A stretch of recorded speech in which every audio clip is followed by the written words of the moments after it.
Hello everyone, स्वागत है आपका टारगेट स्टडी पॉइंट पर। आज की इस वीडियो में हम बीए फर्स्ट सेमेस्टर के मल्टीडिसिप्लिनरी कोर्स एमडीसी का सब्जेक्ट बेसिक ऑफ कॉमर्स समझेंगे। सबसे पहले बात करते हैं मार्क्स स्ट्रक्चर की। ये पूरा पेपर 75 मार्क्स का होगा, जिसमें 50 मार्क्स का आपका थ्योरी एग्जाम होगा और 25 मार्क्स आपके इंटरनल असेसमेंट के रहेंगे। इस पेपर को हल करने के लिए आपको 2 आवर का टाइम दिया जाएगा।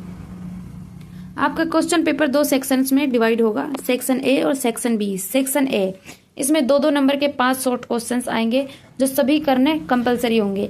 इनका आंसर हमें लगभग 100 शब्दों में लिखना होगा। सेक्शन बी, इसमें 10-10 मार्क्स के कुल 8 लॉन्ग क्वेश्चंस होंगे। हर यूनिट से 2 सवाल पूछे जाएंगे, जिनमें से आपको हर यूनिट से एक सवाल चुनते हुए कुल 4 क्वेश्चंस अटेम्प्ट करने होंगे। अब समझते हैं कि चारों यूनिट्स में हमें असल में पढ़ना क्या है। Unit first, foundation of commerce. इस यूनिट में हम व्यापार के बेसिक सिद्धांतों को समझेंगे। Economic and non economic activities, सबसे पहले हम इंसानी गतिविधियों को समझेंगे। जो काम पैसे कमाने के लिए किए जाते हैं, जैसे जॉब या बिजनेस, वो इकोनॉमिक एक्टिविटीज हैं। और जो काम सेवा या भावना से किए जाते हैं, जैसे माँ का खाना बनाना, वो नॉन इकोनॉमिक एक्टिविटीज हैं।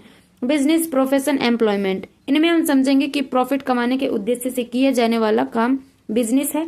किसी स्पेशल नॉलेज के दम पर किए जाने वाली सर्विस प्रोफेशन है, जैसे डॉक्टर या वकील। और किसी के अंडर सैलरी पर काम करना एम्प्लॉयमेंट, नौकरी कहलाता है। इंडस्ट्री एंड कॉमर्स, फिर हम इंडस्ट्री के टाइप्स पढ़ेंगे, जैसे प्राइमरी, सेकेंडरी, टेरिटरी। साथ ही कॉमर्स क्या है और ट्रेड किसे कहते हैं, इसे भी समझेंगे। एक्सिलरीज टू ट्रेड, व्यापार को आसान बनाने वाले मददगार साधन कौन से हैं, जैसे banking, insurance, transport, warehousing और एडवर्टाइजमेंट। अब आते हैं यूनिट 2, बिजनेस ऑर्गेनाइजेशन, व्यवसायिक संगठन। इस यूनिट में हम समझेंगे कि बिजनेस को किस किस तरह से सेटअप और चलाया जाता है। टाइप ऑफ बिजनेस, इसमें हम समझेंगे कि एक अकेले मालिक का बिजनेस सोल प्रोप्राइटरशिप कहलाता है। परिवार द्वारा चलाया जाने वाला बिजनेस HUF होता है। हिंदू अनडिवाइडेड फैमिली और 2 या उससे ज्यादा लोगों की पार्टनरशिप वाला बिजनेस पार्टनरशिप कहलाता है।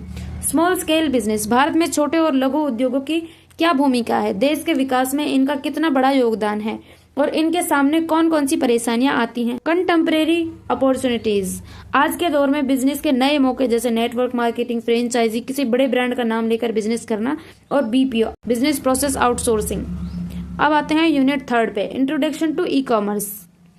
इस यूनिट में हम इंटरनेट की दुनिया के व्यापार को समझेंगे। Business of e commerce, online खरीद बिक्री और ई कॉमर्स का मतलब, इसका स्कोप, इसके फायदे और इसकी सीमाएं।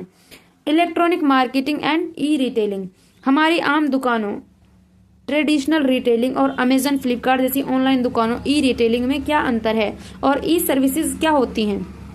Security, ethics and cyber crimes, online business करते समय पैसों और डेटा की सिक्योरिटी कैसे रखी जाती है, इसके नैतिक नियम, इथिक्स क्या है और साइबर क्राइम से कैसे बचा जाता है। Unit 4, e commerce business models and applications. ये बहुत ही आसान और स्कोरिंग यूनिट है, जिसमें हमें ई कॉमर्स के मॉडल्स पढ़ने हैं।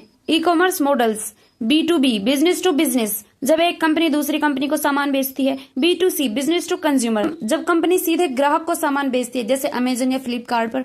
C2C, कंज्यूमर टू कंज्यूमर, जब एक ग्राहक सीधे ग्राहक को अपना पुराना सामान बेचता है, जैसे OLX पर। इसके अलावा C2B, G2B और G2C मॉडल्स को भी आसान उदाहरणों से समझेंगे। अब आते हैं एप्लीकेशंस। ई कॉमर्स का इस्तेमाल मैन्युफैक्चरिंग, होलसेल, रिटेल या सर्विस सेक्टर में कैसे होता है। ये था आपके बेसिक ऑफ कॉमर्स का पूरा सिलेबस। इस पूरे सिलेबस की टॉपिक वाइज वीडियोस, क्लासेस आपको आगे टारगेट स्टडी पॉइंट पर मिलती रहेंगी। अगर आप अपने एग्जाम में टॉप करना चाहते हैं तो चैनल को सब्सक्राइब कर लीजिए और इस वीडियो को अपने कॉलेज ग्रुप्स और दोस्तों के साथ शेयर कीजिए। पढ़ते रहिए, आगे बढ़ते रहिए। Thank you.